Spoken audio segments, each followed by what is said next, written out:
Are you ready to break free from the doubts and limits holding you back? Welcome to Embrace Your Value, where therapy meets coaching to help you unlock your true worth and take control of your life. Hi, I'm Kristen, a trauma therapist dedicated to helping you heal, break old patterns, and reclaim your power. And I'm Jen, your support coach, here to show you how to set fierce boundaries, embrace self-compassion, and step boldly into the life you deserve. So whether you're stuck in self-doubt or feeling lost, know this: your value isn't up for negotiation. It's time to own it. Every week, we tackle real issues that challenge, inspire, and empower you to live with purpose and confidence. So grab your favorite drink, take a deep breath, and let's get started. Because you're not here to play small. It's time to embrace your value. This is just who I am is usually a belief you learned, not your identity. Jen and I are going to explore this thought and this theory in today's episode. Welcome back to Embrace Your Value. Common things that women say that make them feel like this is just who I am. I'm just anxious. I'm bad with money. I'm a people pleaser. I always put others first. These are just examples of things that you might hear other women say that make you feel like, oh, that's just who they are. That's just who I am. But they don't have to be your identity. You don't have to live like that. Absolutely.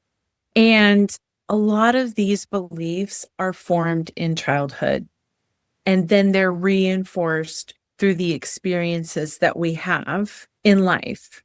And some of those experiences we create based on these beliefs that we have formed, that were given to us, and that we have taken and perpetuated.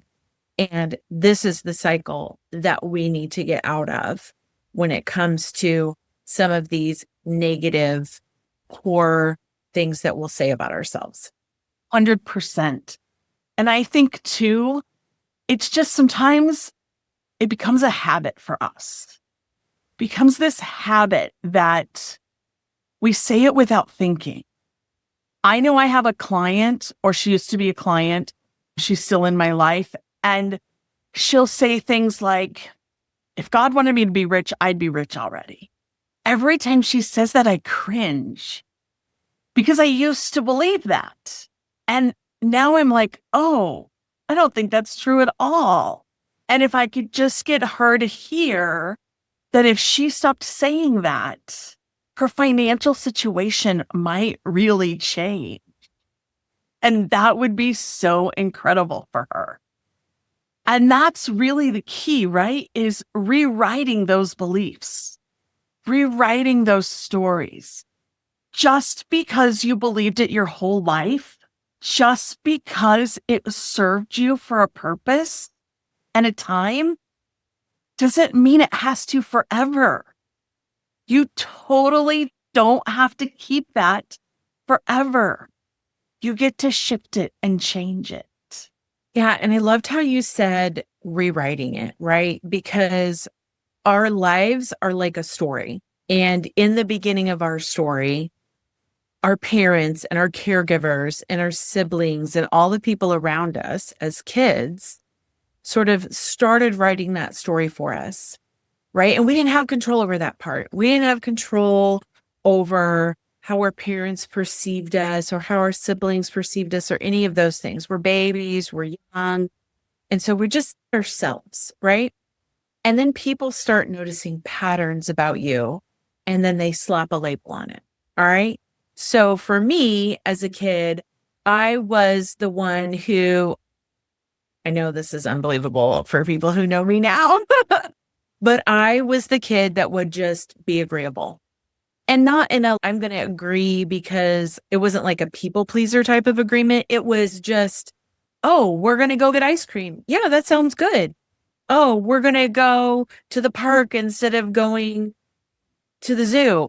Okay, great. Like I was just happy to be doing things.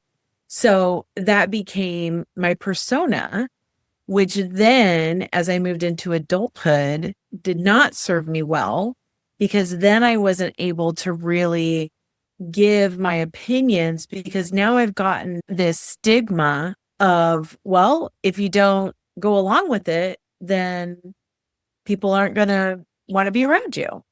And I think that's a great example. I know some of my clients, we deal with this topic a lot. And I know a couple of my clients have been dealing with this as far as understanding that it's okay to be agreeable. It's okay to want to do things. But there also comes a time in your life when you get to have your opinion and you get to voice it without apology.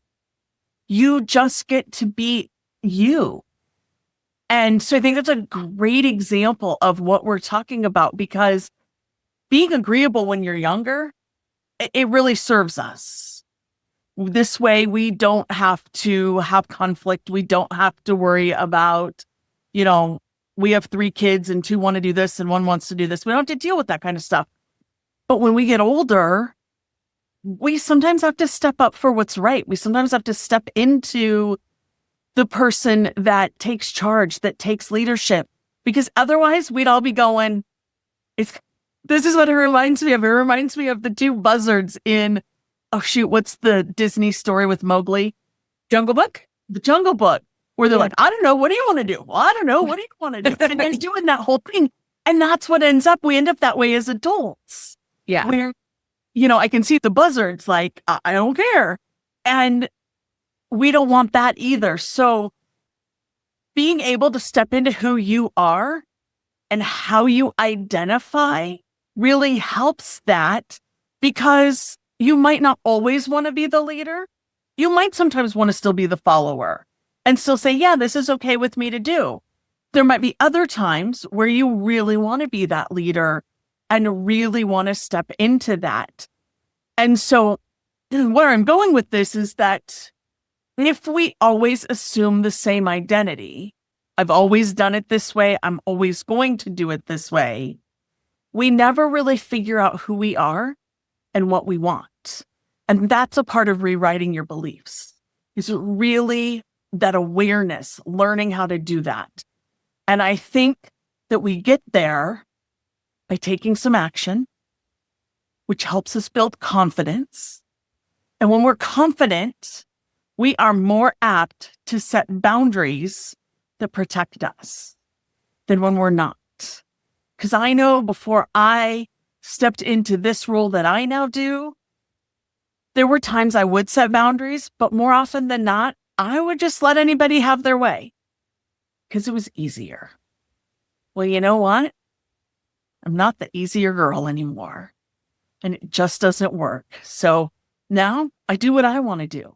I do it the way I want to do it, but I do it kindly. It's the big thing that topic seems to come up a lot for me these last couple of weeks, is everybody assumes boundaries are mean, and they're not. They're kind. They're clear. Clarity is kindness. Being clear with people, that's how you build kindness. You can be firm and still be kind. And definitely just saying what you need, so there's no confusion. I think that's the perfect way to do that. Yeah. And I totally agree. Change the behavior, gain the confidence, set the boundaries.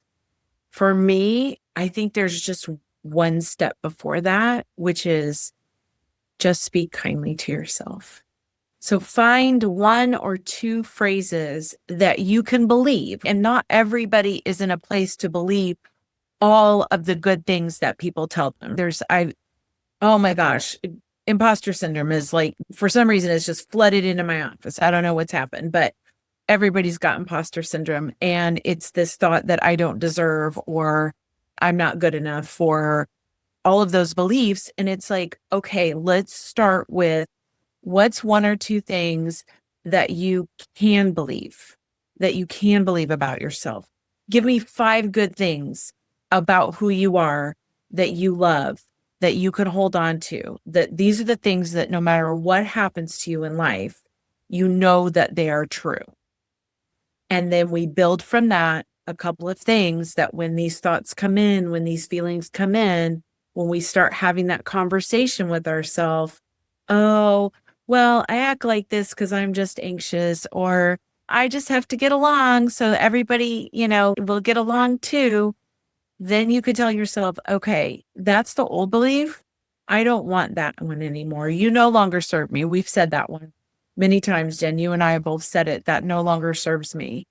And instead say, here's what I'm going to say to myself instead.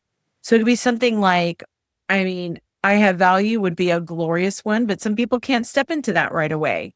So maybe it's, I'm a kind person to myself and others. It incorporates your desire to be kind and your core belief in kindness, and also couples that with being kind with yourself. So I am kind to myself and others. Just little things, little tweaks in some of these things can make all the difference. Yeah. And I 100% agree. So one of the ones that I came up with a client was she was struggling with something that had happened to her when she was in 5th grade. And she came home, she was struggling at school.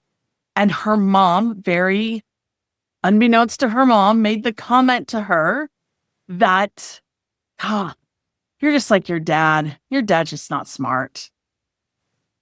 This little 5th grader took that to heart. This woman is now in her mid-50s, and we have been working on that. And so one of the things that we came up with for her was, I honor and value my strengths. Because we started to list off, just like you were saying, came up with the things that were good, that worked for her, that she could believe in. And those were her strengths. I just kept pointing out, and that's a strength for you. And that's a strength. And so we went through my Empower and Align course, which is 16 weeks. And we went through those 16 weeks. And by the time we got to the end, she goes, that thought doesn't really even hit me anymore. She goes, I just own my strengths every single day. She goes, it's not perfect, but I never think I'm stupid anymore. And that was such a win. That was just so beautiful. So yes, I agree 100% that is the key to rewriting those beliefs and really getting that in there is, what can you find inside yourself that really will hold you through? Because that's part of the boundaries. That's self-boundary, right? Like, is being able to say that when the other comes up.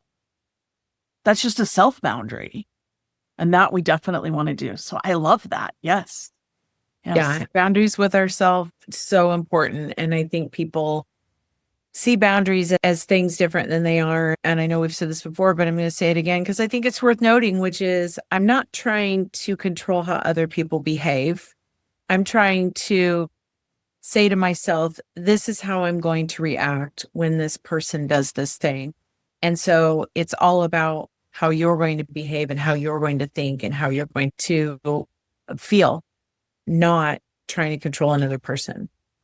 So I think that leads us perfectly into what I feel like the good takeaway from this is, Jen, which is a little tweak on what we were talking about is what belief about myself, right? You listed some off, might not actually be true. And we start there and we say, how can I start to shift this? So that is like the perfect journal prompt for those of you listening. What belief about myself might not actually be true?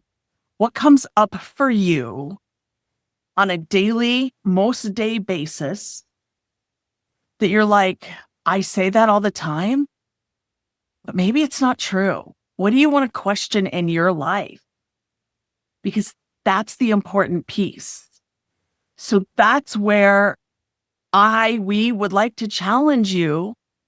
Tell us, drop it in the comments, send us an email, however you can get in touch with us. Tell us how that looks for you. Like, what does that look like? And how can we support you around that belief? We might be able to help you find We have other prompts that would easily come in that you could start listing your 5 biggest strengths or your 5 things that you love about yourself or that you like about yourself. Love might be too strong. You might not be there yet. That's okay. I wasn't there 20 years ago. I guarantee you. It's taken a long time to get there. But what are those things? And then we can just walk you through step by step.